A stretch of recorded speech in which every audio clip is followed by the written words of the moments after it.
Menteri Perhubungan Budi Karya Sumadi menjamin jembatan lengkung panjang atau longspan LRT Gatot Subroto Kuningan aman. Kementerian PUPR juga telah mengasesmen longspan tersebut. Menteri Perhubungan Budi Karya Sumadi meyakini bahwa asesmen terhadap longspan sudah dilakukan. Menhub menyatakan pembukaan dilakukan usai uji coba dinyatakan berhasil.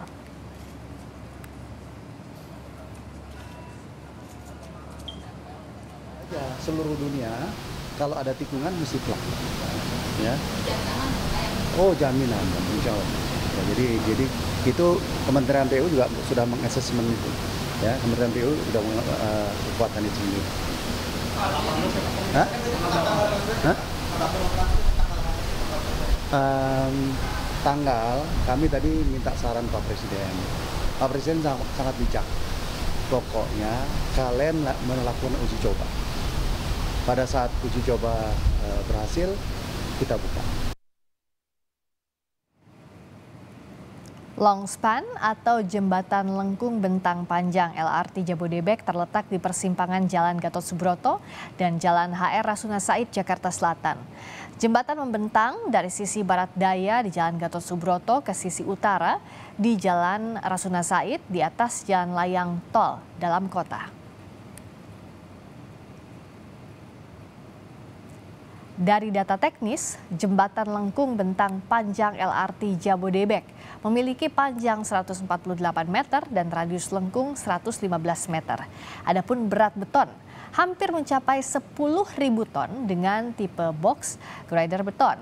Jembatan ini pernah mendapatkan rekor muri sebagai jembatan lengkung terpanjang. Perancang jembatan lengkung bentang panjang LRT Jabodebek adalah Arvila Delitriana, alumni ITB. Arvila mengalahkan 3 model desain dari konsultan Prancis yang disewa oleh PT Adikarya saat itu. LRT Jabodebek mulai dibangun sejak 2015. Pernah ditargetkan beroperasi pada 2019, tetapi saat itu pembangunan masih berjalan 56,1%. Target mundur beroperasi menjadi Maret 2021, tetapi terkendala pembebasan lahan untuk depo LRT Bekasi Timur dan pembahasan titik stasiun LRT Dukuh Atas.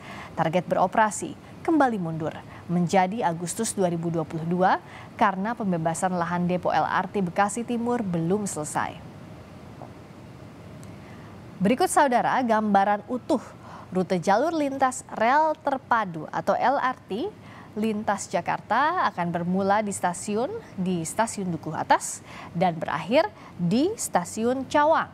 Di lintas Cibubur, LRT berawal dari stasiun Harjamukti melintasi stasiun Cawang dan berakhir di stasiun Dukuh Atas. Sementara lintas Bekasi, stasiun awal LRT di stasiun Bekasi Timur melalui Cawang dan pemberhentian terakhir di stasiun Dukuh Atas.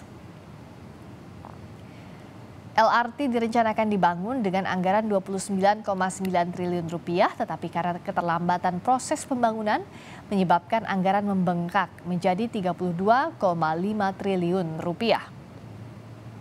Uji coba LRT telah dilakukan langsung oleh Presiden Jokowi hari ini, namun masih ada pihak yang menyebut desain longspan LRT Gatot Subroto Kuningan salah. Ada jurnalis Kompas TV Niputu Trisnanda yang melaporkan informasi dari kawasan Gatot Subroto.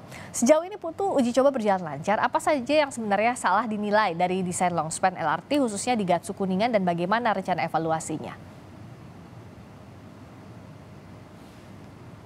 Ya, selamat sore, Friska dan juga saudara. Ada 2 poin sebetulnya yang disoroti atau menjadi concern dari Wakil Menteri BUMN Kartika Wirjoatmojo. Ya, ini terkait dengan jembatan lengkung LRT Gatot Subroto Kuningan yang kalau berdasarkan temuan kemudian juga peninjauan dari Kartika Wirjoatmojo ini ada space atau jarak yang terlalu sempit sehingga kecepatan dari LRT sendiri ini nantinya kalau tetap mempertahankan desain yang sekarang ini akan bisa melaju sepanjang 20 km per jam. Kemudian yang kedua adalah terkait dengan spesifikasi kereta yang dibangun oleh PT Inka yang merupakan bagian dari BUMN. Jadi sebelumnya Kartika Wirjoatmojo ini melakukan video conference atau konferensi bincang-bincang begitu dengan pihak Siemens yang nantinya akan menjadi pihak yang akan menjadi penyedia software untuk si LRT ini sendiri. Tetapi ada keluhan karena kereta-kereta yang dibangun oleh PT Inka ini memiliki spesifikasi yang berbeda-beda sehingga ada peningkatan kos atau biaya pada proses penyusunan softwarenya. Nah, hal ini yang kemudian disebut oleh Wakil Menteri BUMN Kartika Wiratmodjo menyalahi desain. Ada beberapa hal yang tidak sesuai, kemudian juga ada permintaan di belakang saya, tadi saya lihat begitu ya, masih tetap ada uji coba dan lain sebagainya. Kemudian uji coba juga berjalan seperti biasa, tidak ada kendala, beberapa kereta yang melintas di belakang saya sampai dengan beberapa menit yang lalu.